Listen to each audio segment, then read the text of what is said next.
specialize in music most people hate. Thanks for tuning in.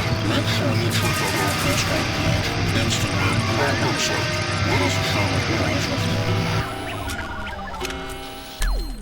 Yo, this is John from Noise Dosage Media, and this episode is brought to you by Begrudgingly Benny. Interested in putting something horrific and grotesque on your next piece of merch? Benny is tucked away in the fiery depths of COVID quarantine, blasting the filthiest of old school death metal and drawing hideous creatures that he is waiting for you to adopt. Go over to Instagram and follow at BegrudginglyBenny and contact him if you would like some really weird original art for your band or label. Super professional, highly recommended. You know, what do you want to do differently from your other projects that you've been in compared to this one? Like, what sets this one apart? Oh man, well, everything really. I mean, it's funny. I don't know where to start. So this is actually the first project that I've ever got to engineer myself, and Nice. So that's been kind of fun. You know, like every year I kind of have like a list of things that I want to learn. You know, things I want to do that I've never done before. One of those things last year was to kind of teach myself or force to teach myself engineering and Logic. So I wound up buying Logic, and was the first thing I ever really tracked. Of course, I mean, it sounds amazing because of Will Putney, Yeah. but just having something to engineer and learn all that was pretty cool. Right. And do you do it all on the electronic kit? I did, yeah. So that's that's a new one that I have now here. But yeah, I did the tracking on all. I mean, everything was done kind of in the box and through file sharing and stuff like that, and it was fun. I mean, to kind of like I've never really fucked with doing an electronic recording or anything like that before, or resampling and stuff like that.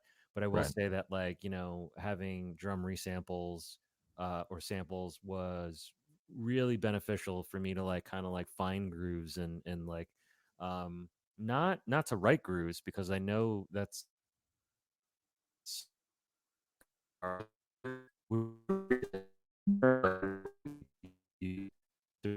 like that, to write drums for their songs. As a drummer myself, I find it just easier to play. Right. Instead of having to sit there in a MIDI roller and start tapping, grooves and whatnot. Right. Yeah, that's what I've been doing. I just got into, I don't know, like I always had Easy Drummer, so I just stuck with the beats and wrote off of that. But now I'm getting into individually hitting each note. And it's a lot of work. And I feel like tedious, yeah. And like I edit video all the time too, and that's tedious. But I got enough tedious shit in my life. I don't need to be like sitting there plucking at a snare drum. So I'd rather just play it and then record it, and then if anything, I can like change the velocity of a hit or something like that, but nothing like extravagant, It's so crazy nowadays. Like you don't even need to record a record acoustically anymore, because there's just so many audio engineers that just sit and just get that snare down, or get that freaking tom. Yeah, you'd be surprised how many like real big recording studios I go to, and they're doing exactly the same stuff anyway. Like it might as well have been recorded on an electronic set, because they basically just like rechannel. Yeah, you just resample everything. Resample them, and a lot of the times edit the shit out of them, and So yeah, I don't.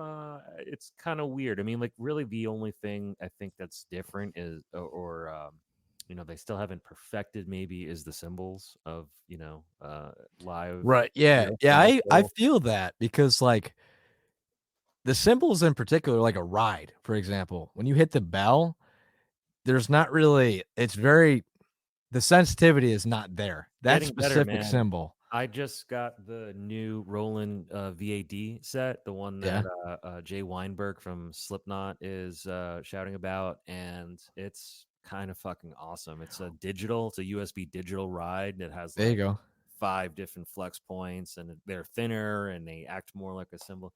So I'm having a lot of fun with it. That's sweet. And but I only have this now for about a week, so maybe the next record will sound a little different because of it. We don't know. but yeah, I mean, the a lot of what we did was kind of file sharing. I mean, it really started as like a joke, a drunk joke type thing. It was called See, Slammy. but it works. Yeah, it's called Slammy Sosa. That was the Was name. it like I looked on that package? It was like ignorant slam or something like that. Yeah. So we called it it's just that was the whole thing of the band. We just wanted to write ignorant, like slam dumb shit. Every vocalist that wound up coming to track, we just told them, is like, let's just do the dumbest lyrics that you can think of. And so Doug wrote a song called well, his is DSITS, so it actually stands for dog shit in the snow.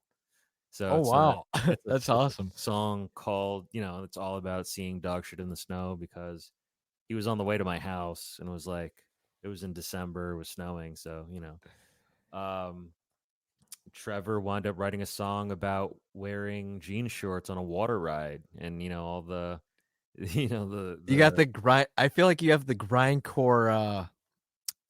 I don't know, personality with the yeah. band Oh, vocally. absolutely. That's like what we're going for. Just be dumb and idiotic and have fun with our friends. And I heard a little bit of grind in the music too. Like it's yeah. I in mean, there's there. some Brujeria stuff. There's some Sepultura stuff. There's a whole lot of death metal stuff. We have it's that newer thing we did.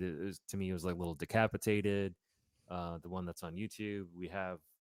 Uh, we have some stuff coming up. I mean, like Morbid Angel is one of my favorite bands in the world, and we have Hell some yeah. some Morbid Angel-esque stuff coming up, and yeah, we're having fun with it. We're kind of like just exploring, you know, re-exploring like early youth metal for us. Maybe we'll do some obituary style stuff just for the shits and giggles. Freaking have Obituary's singer on it. That'd be sweet. Dude, yes. Yeah, Tardy is a wild man, and I would love to have him part of this. That'd be so sweet. That'd be so awesome, man. Um, so you know, with being, I think I lost you again. did you lose me? I got you. Okay, you're back. Okay, so you separate the media of a band, like marketing a band, and then being in a band, right? Mhm. And my question to you is, like, what are 3 tips for a band starting out, like on social media or just marketing themselves? Uh, I think to figure out what identity they want to go with, Mm-hmm. up front. Some bands, they figure that out a little too late. You know what I mean? They try to reinvent themselves so you're alienating one fan base or one style while you're, trying to move into a different transition type thing. Right. I mean, it works for some bands, of course. But I think for a band starting out, like, you want to have a clear idea of what you're trying to achieve before you go ahead and make it public. I think a Right. lot of bands they have that itchy trigger finger and they want to get it out. And of course, every Get it out. band Yeah. is sitting Yeah. on stuff. They want to get it out. They want to get it out. I think it's important to know what you're doing, before you put it out. Like, not just musically, but like aesthetically, and what the goals of the band are, and what are you going to say? What's your message? Stuff like that. Right. Now, on as the marketing side, like how do you think a band should be just starting out? Like always in your face or just like slowly like building, like reaching out to labels and stuff? Do you think that's a good idea? I mean, no, yes and no. It doesn't hurt to reach out to labels, but it's the kind of thing where if you're doing really well, labels are Mhm. going to reach out to you. Right. I Right. mean, That's what I've been noticing recently, yeah, like and a you know what? lot. I'm in a position where I'm very fortunate to do what I do, and own a popular company within the music industry, and know all the key players, and know the owners of a lot of these labels and stuff. I Mhm. wouldn't never go and ask about my band, or try to get a handout or anything like that. That's actually like not just this band, but any band I've ever been part of. That's Right. something that I made very clear to my bandmates, that I wasn't going to use what I do as leverage towards the Right. band. Right. You know what I Right. mean? It's Right. like, if we're gonna get something, we're gonna get it because Like earn it. Earn it. yeah, we're gonna earn it. I have been committed to earning everything that I have in my life, Right. and certainly music is not something that I take lightly, and yeah, so I think but of course what I notice is that if you do your homework, you do your thing, then labels will come to you. um would we sign something in the future? I can't really say. Like Is this project gonna be, are you gonna do shows or is it just online? it's well, I mean, the other I don't know, to be honest. I don't know yet. Simply because, I mean, beyond the fact that we're going through a And pandemic right now, yeah, we are freaking pandemic. separated by a country. Like so Nick, the other half of the band, is on the Mhm. West Coast, Yeah. on the East Coast, and then we have a different vocalist for every Yeah, single and song. that's what I was curious about, because like, Yes, that kind of puts it in a internet project. I don't yeah, know, because then if yeah. you bring a I mean, trust vocalist. me, we never intended it to. We never intended Yeah, it to be a band that was gonna go on the road or anything like that. We kinda saw it like a brujeria type thing, you know what I mean? Like, they have a cast, so to speak, and it changes, depending on who's around. right. So, maybe it could be something like that. That'd be freaking sweet. But we'll cross that bridge when we get an offer to do something cool. We're certainly not going to make it like a tour or like an ongoing thing. Okay. So I'm gonna move over to some, like, metal injection or, like, personal interview questions. Um, so I've been thinking about something and out of the box, and, you know, what do you think is, like, a proper amount of questions for, like, a decent interview? Oh, I'm sorry. I lost you at you're going to move over to. Okay, so what do you think is just enough for, like, a proper and engaging interview? You mean like what kind of questions or? Yeah, like, what do you think by the end of the interview you're supposed to accomplish? Oh, Like, easy. I want every interview that I do to be informative and fun, or one or the yep, other. It's like, yep, even if it was, I mean, because like there's all types of people in metal. You know what I mean? You have your really funny people, you have your serious people, you have very awkward. There's definitely a lot of awkward artists out there, yeah. or people that just don't know what to say. They give you one word answers. I mean, it's Oh, all represented. I haven't gotten that yet, but Oh, I don't really? know what I do. Dude, I've seen it, heard it all, talked to them all. Um, I'm fortunate. I was a psychology major and double That's what psychology and music I'm major thinking in about getting college. into So, that. the psychology part always kind of comes out whenever I feel like a counselor to some degree, that sitting down with somebody and trying to learn about them and what Right. makes them tick and what kind of personality they are, and it's kind of my job to weave around that, so to speak. Um, but yeah, I mean, I think at the end of the day, if it was informative, it was a good interview. If it's fun, even better. Yeah. There you go. So, the one interview that I don't know, I always go back to in your, discography is Gaahl. And I talked to Gaahl, like, a month ago. Hmm. Coolest guy ever. Yeah, I love Pro him. Christian's great. um, so, basically, my question to you was, how was that trip there, and what did you, like, learn along the way? Like, Um, behind the scenes. well, yeah. So, that interview was really unique. I wound up being in Norway. For that was for Inferno Festival, and of course I was a little, I don't want to say nervous, but like I just didn't know what to expect. You know what I mean? Right, right. Like what I know of Gaahl is, all the shit that's out there, and based on that, being an American who's like, I mean, I'm really into black metal. It's probably one of my favorite subgenres of metal.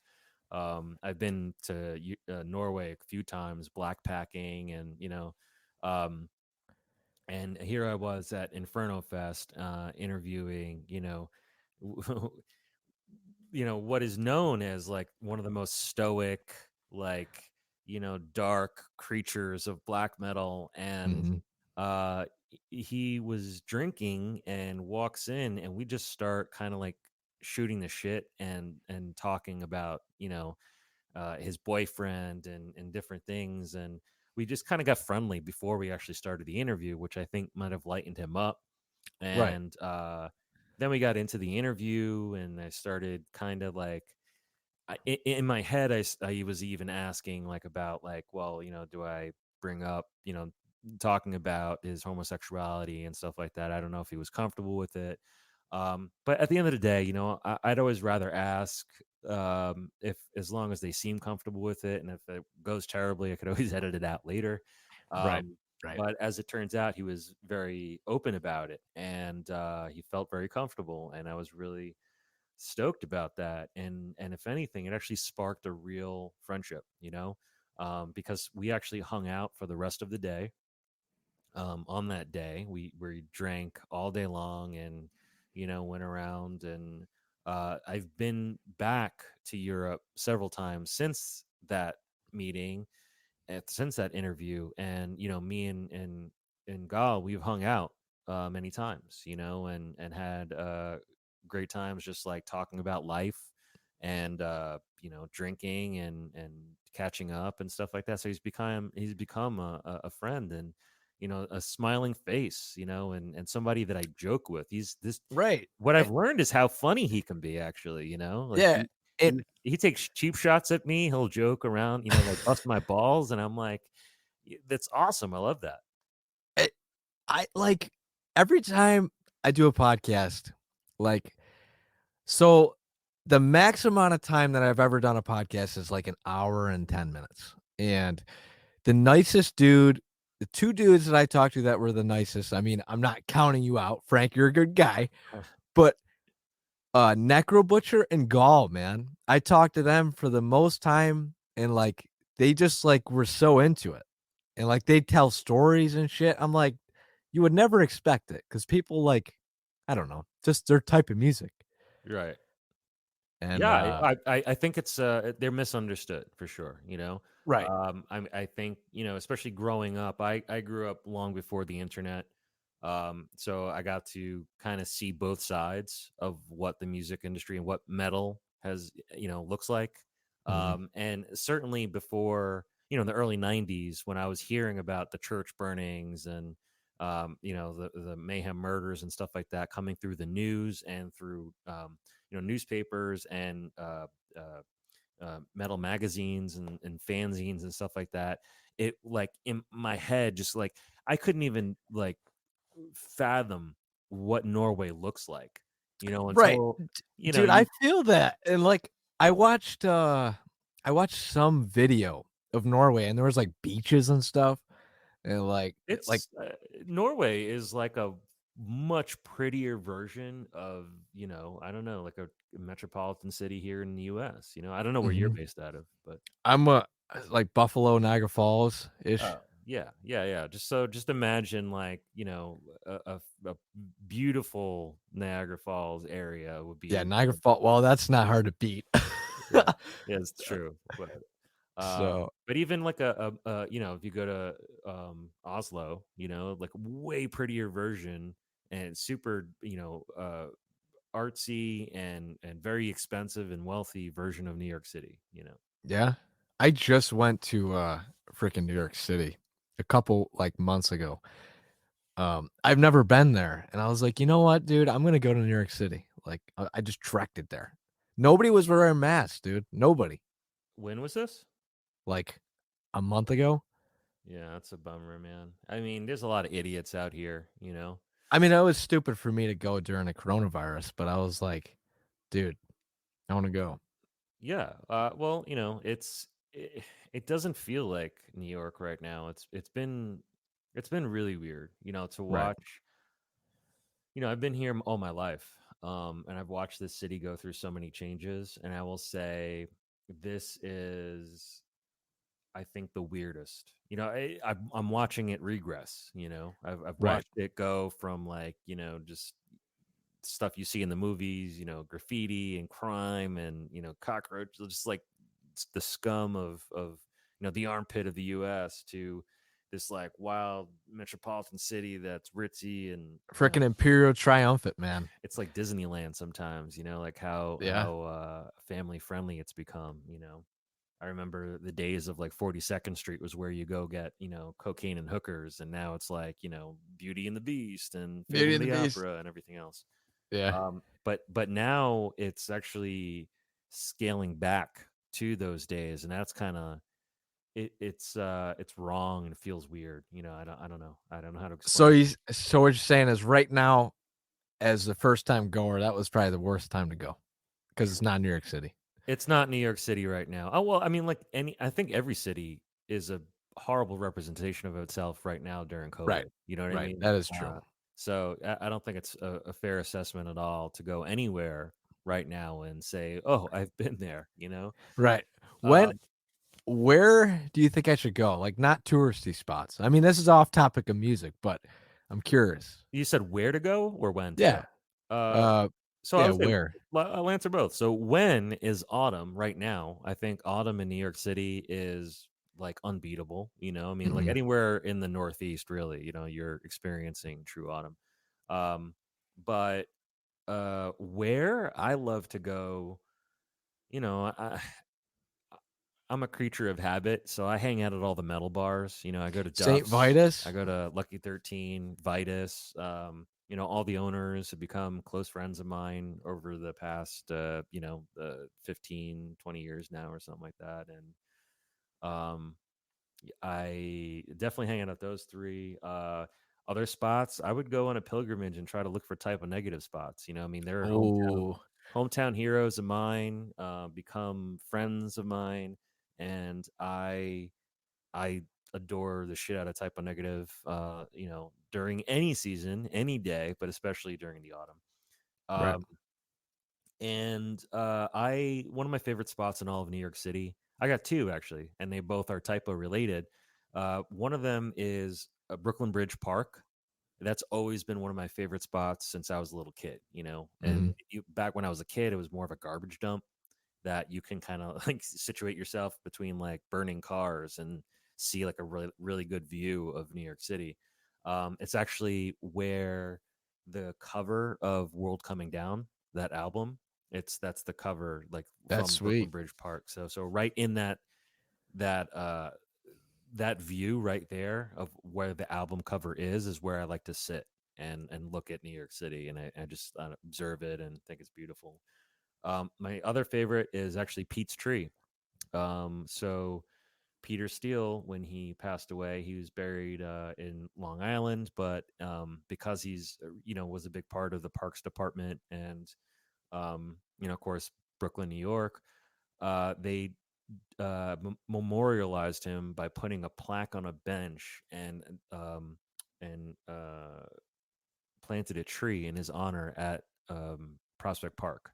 Wow. So I go to Prospect Park, and it's known as Pete's Tree, and typo fans from all over the world come and leave gifts for Pete and like messages and typo knickknacks and like little coffin boxes. So it's That's really awesome. cool. I love that spot. It's one of my favorite places in New York, and it's really cool to go check out. I Occasionally. did not know about that at all.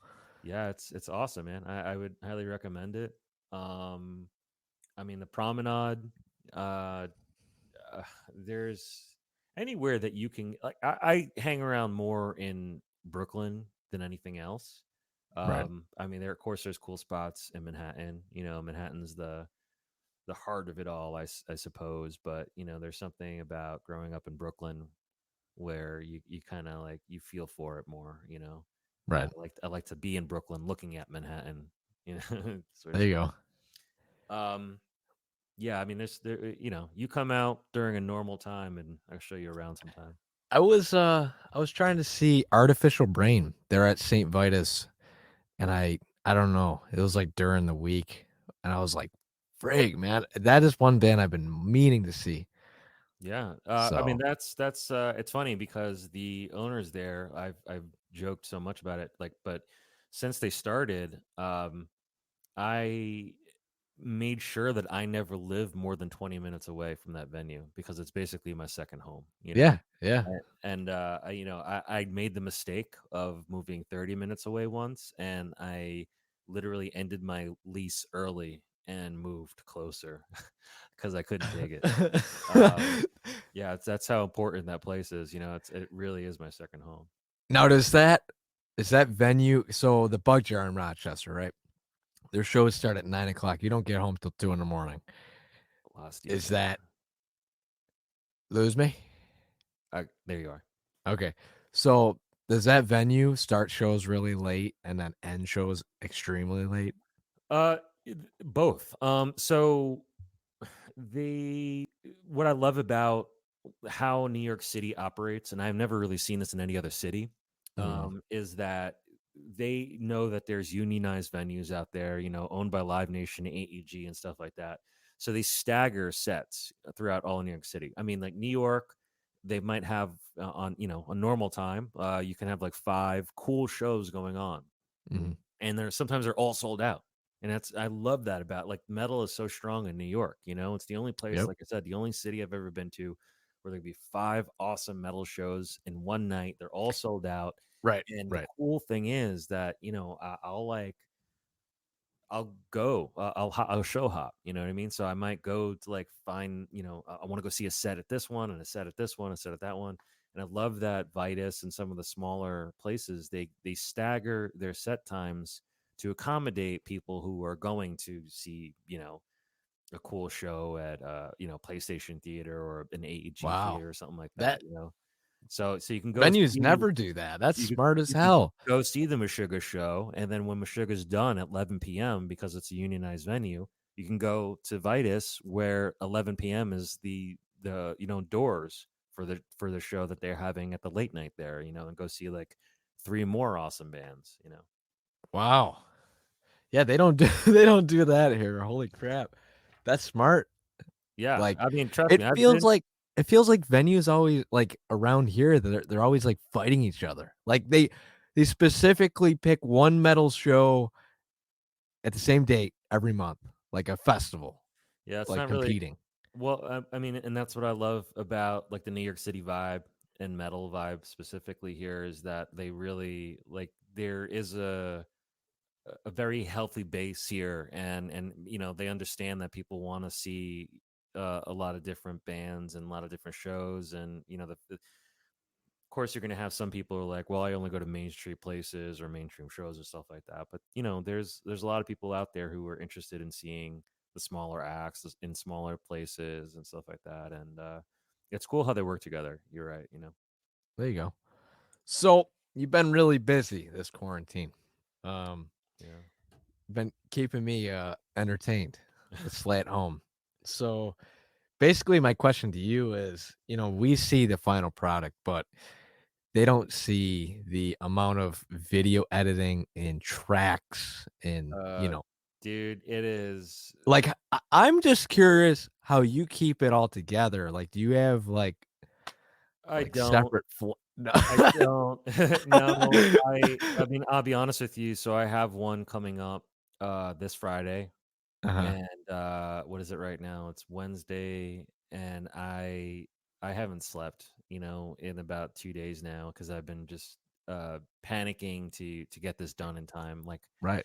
every time, every every edition that you see, it's like, to me, I just finished it like an hour before it goes, up, and I'm like, it's gonna take a miracle to, like, make it happen, and then I'm like, how did I do that? Yeah. And dude, like, there's Do you stuff personally mix this stuff? that's not even close to done. I mean, for this Friday, it's Yeah. like I'm still waiting on tracks and that have to be mixed and Yeah, but do edited. you mix it? Like, do you do So it's a combination of stuff. So, like, I have mixed audio on some of these. I have friends who are willing to mix. I call in favors with a lot of producers. I mean, Yeah. because it's for Yeah. charity, people are really awesome, and that's been such a saving grace of this all. Is that there's so many awesome people out there who are willing to help, not just the artists, but the people behind the scenes who are, like producers out there who want to help. Um, and occasionally there are bands out there who will take care of it themselves, which is great. Like they'll get their own producer or friend or whatever on board, and that's Mhm. really cool. Every little bit helps, man. Like it's such a big undertaking, to Yeah, man. curate and organize and host and figure out what the charity is going to be, which bands are going to be part of it, keep track of all the tracks that are coming in, and then get it all edited, packaged, uploaded for live streaming. And then wait um 2 hours to let it upload on YouTube. I'm sorry. And then to wait an hour to put it on YouTube. Yeah, I mean, like I said, it goes yeah, basically I like that. When an episode is done airing is like the calmest I ever am. Like, I'm like it's like, oh, I can't believe that just happened, and I'm so stoked it went off without a hitch, and but that's only for a couple of minutes, and then it goes right back into chopping up Shit, I the gotta do another individual one. performance, and then uploading those, for the next couple days. There's Is so your much work. is your computer like a freaking tank? That's my question. I actually have a few. So I'm talking to you on my MacBook Pro, which is what I'm talking to you on right now. I Mhm. actually have the Mac Pro on like a giant desktop thing here going on, Yeah. and that's what I use. It's a 12 core actually, Wow. Okay. so a lot of power. Yeah. Like I'm just like, cuz I was blown away. I didn't know that Metal Injection was only with the two people, you and Uh-oh. your sidekick. And I was like, "Holy shit, man." Now thinking about it, like, there's just so much, like, content. So, Yeah, on Slay at Home. Or yes. yeah, yeah. Yes. I mean, well, content has always been my game. With we started Metal Injection as a Brooklyn cable access television show, kind of like Yep. Wayne's World. Yep. So it started as a TV show, and then it was still a TV show when it kind of went to the web, and we predate YouTube. So if you could imagine putting, many metal web episodes on on the internet before YouTube existed, that was a big undertaking and a lot of Yep. money. But that's how we started, and that's been kind of our calling card. Like original content, and I'm very proud. Every year to just think of something else, to look at where we're at and try to do something cool with it. Right. Again, I'm very fortunate that I get to live out a lot of my dreams, not just of meeting my heroes and working with them, but anything I can think of, I can make Yeah, you reality. make it happen. Yeah. Dude, it's awesome. Just be L creative every day. Dude, it's just crazy for me, like, I just started my podcast, like, I don't know, like, 6 months ago, and I've talked to so many people, like, I would have never expected. Like, the metal community is just so I don't know, like Anything's possible, man. yeah, yeah, exactly.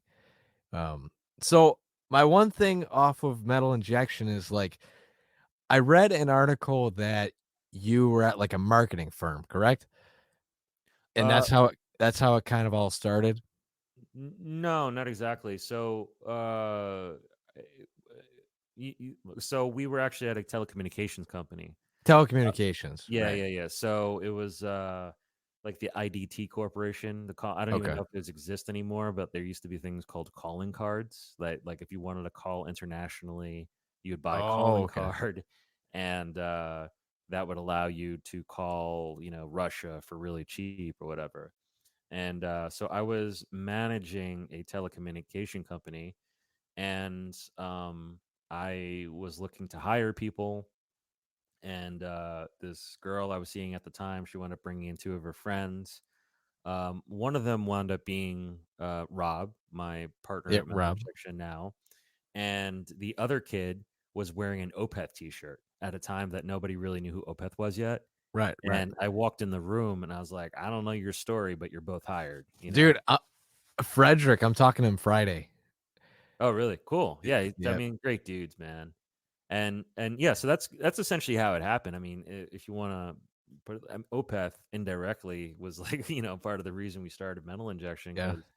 because Rob was like just getting into metal, and what he would do, he would come to my office during his lunch break and ask me, Shoot the shit. about metal bands and stuff like that, and I would just start talking, about like, oh, this band, and the history of the members and how they, interacted with each other, and then Gene Hoglan left this band and went to Strap the Young Lad, and give him the whole nine, and showed him a lot of stuff that I was listening to, and stuff he should get into. And then then he popped a question one day. He's like, dude, you talk about metal and live metal so much, you ever think about starting a TV show?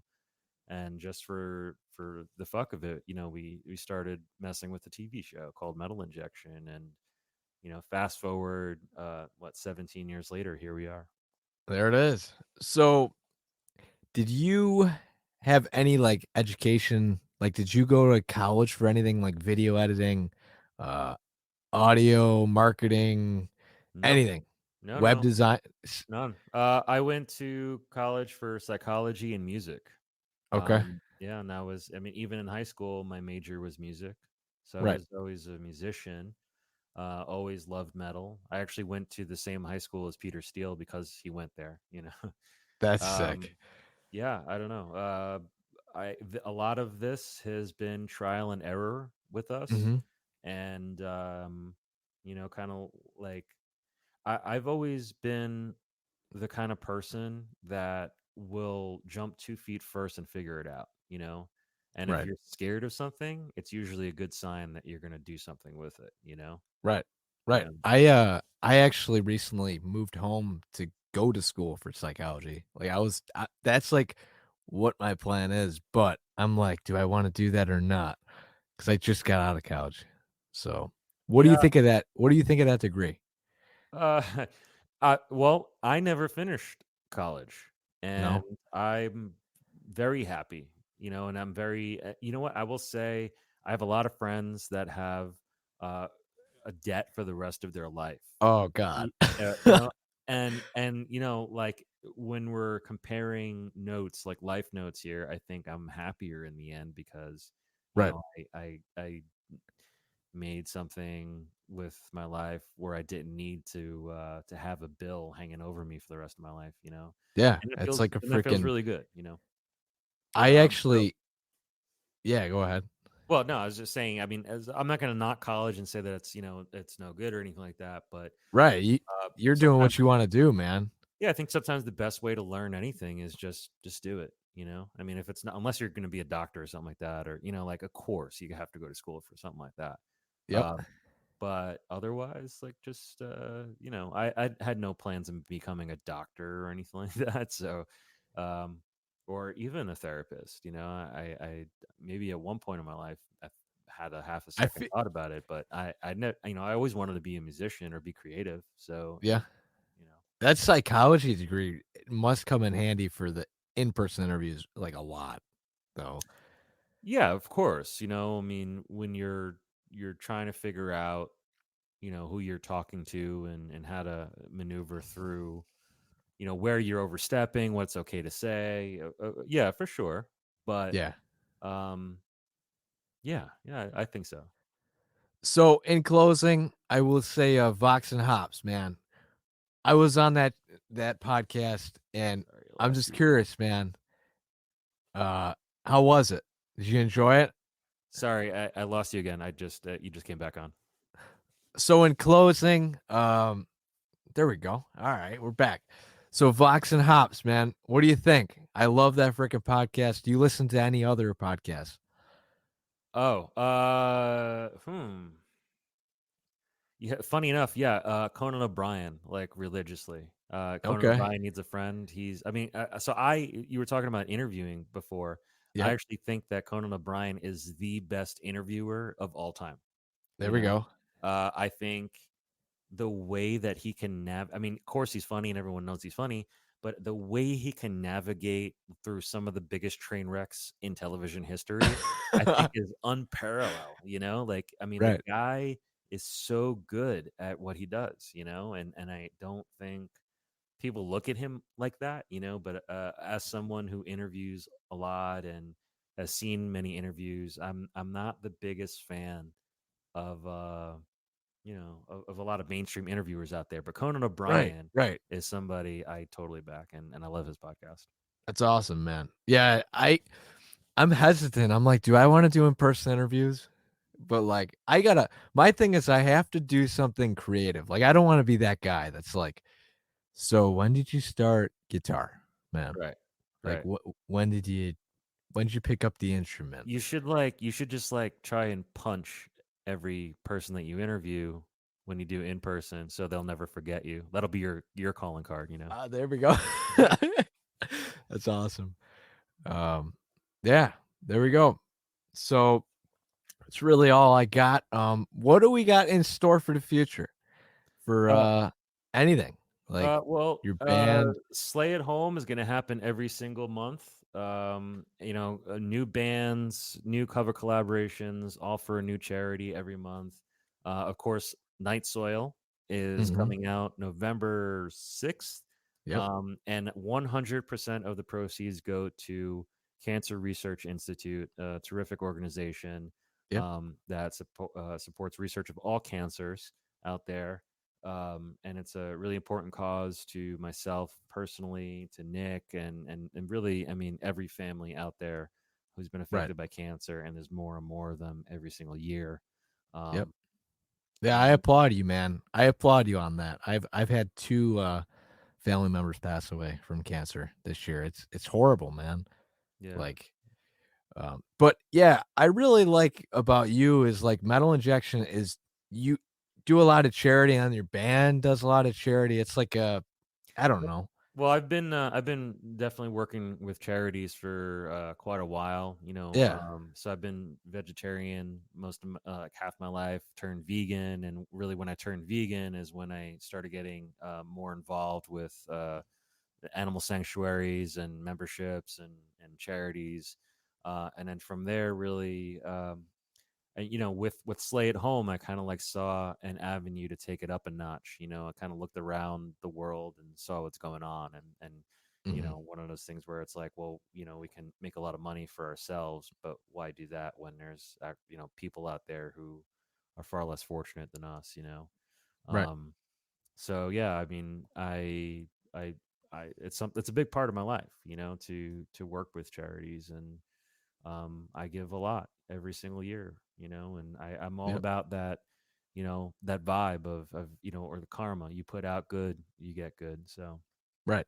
Yeah, it's like you do exactly what you love to do every day at your job, which is super hard to accomplish, and then you're donating. So that's well, awesome. I just feel fortunate all around in a lot of regards, and gratitude is it's a tremendous foot forward, for life. So There it is. All right. So Slay at Home got the album coming out soon. Are we gonna have merch for this new project? Music. that's an excellent question, and I think the answer is yes. Oh, okay. Long Yeah. sleeves or no? Yeah, we'll probably work on some long sleeves, and we're trying to figure out a way to make those as like find a price because we want them to be charitable as well. Right. Yeah, So long sleeves are freaking pricey too. exactly, yeah. So it kind of has like it's one of those things where it's like to make them we don't it's whatever. T-shirts are freaking cheap. That's about it. But Yeah, um, well, it depends how big of an order you start running. We just don't yeah, want to go like too crazy, or print too little of them, so the cost is too high, and then the margin's only like $1, donation per yeah, shirt type deal. yep. So we're figuring it out, but it'll get there. Hell yeah. Well, I'll be picking up a long sleeve if you get it. If not, I'll get something else. Whatever. Sick. I'll keep that in mind. Um. All right, brother. Well, thanks for hopping on. We got her working, and keep freaking doing what you're doing, man. Thank you. I appreciate it. Thank you Big for spreading the message and the love and everything. dude, big staple in the metal scene. It's freaking insane that I even got an opportunity. So I appreciate that. Um, Cheers, man. Thank you. all right, adios.